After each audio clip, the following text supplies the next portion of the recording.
God has written the entire biblical account on the face of the earth.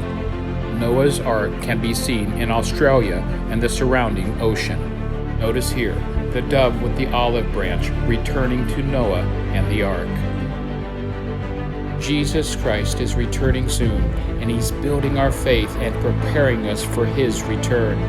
God has given me evidence to show you that this is indeed the ark. Noah separated the animals on the ark, and God has separated the animals on the planet.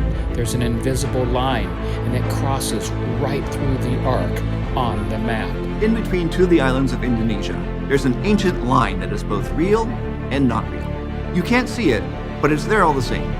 If you stood on the coast of Bali and looked east to the shores of Lombok, you'd be staring right at the line's narrowest point, a 32-kilometer stretch of water that seems pretty unassuming. This invisible barrier weaves its way through the entire Malay archipelago, the largest collection of islands on the planet. See, on the western side, the animal life is characteristic of Asia, featuring rhinos, elephants, tigers, and woodpeckers, to name a few. But cross the line, and things suddenly change. You won't find those same species on the eastern side. Instead, the islands have a totally different cast of ecological characters, including marsupials, Komodo dragons, cockatoos, and honeyeaters. This is what scientists call a biogeographic boundary, the meeting point of two regions of biodiversity that are highly distinct. And this particular line, called the Wallace Line, is perhaps the sharpest and most iconic of all. So how did this invisible line come to be? Why does it shape the distribution of so many species? How did we figure out the path it takes? And how could it be both real and imaginary? The Wallace Line was first sketched out in 1859 by a guy named Wallace. Alfred Russel Wallace, to be exact, a British naturalist who you might have also heard of as the co-discoverer of natural selection.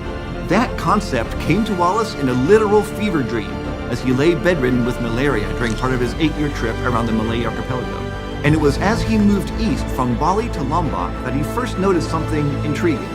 Even though the islands were separated only by a narrow strait, the change in animal life wasn't gradual and subtle. It was sudden and distinct. Wallace saw the differences in animal life between the two as being even more striking than between England and Japan. It was birds that initially caught his attention.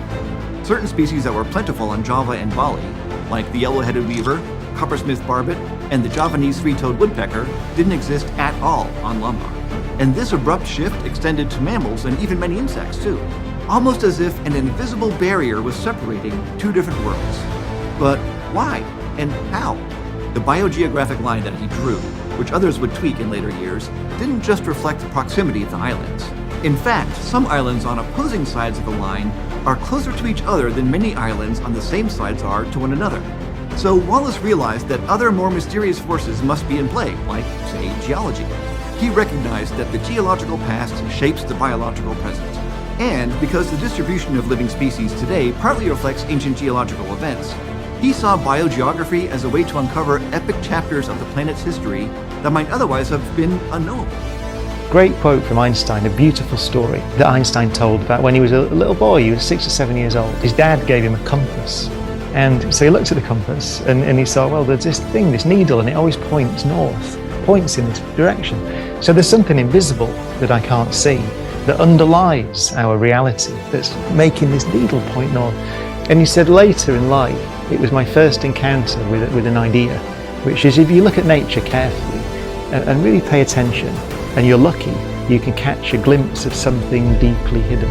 The Wallace Line that separates the species on the planet goes right through Noah's Ark.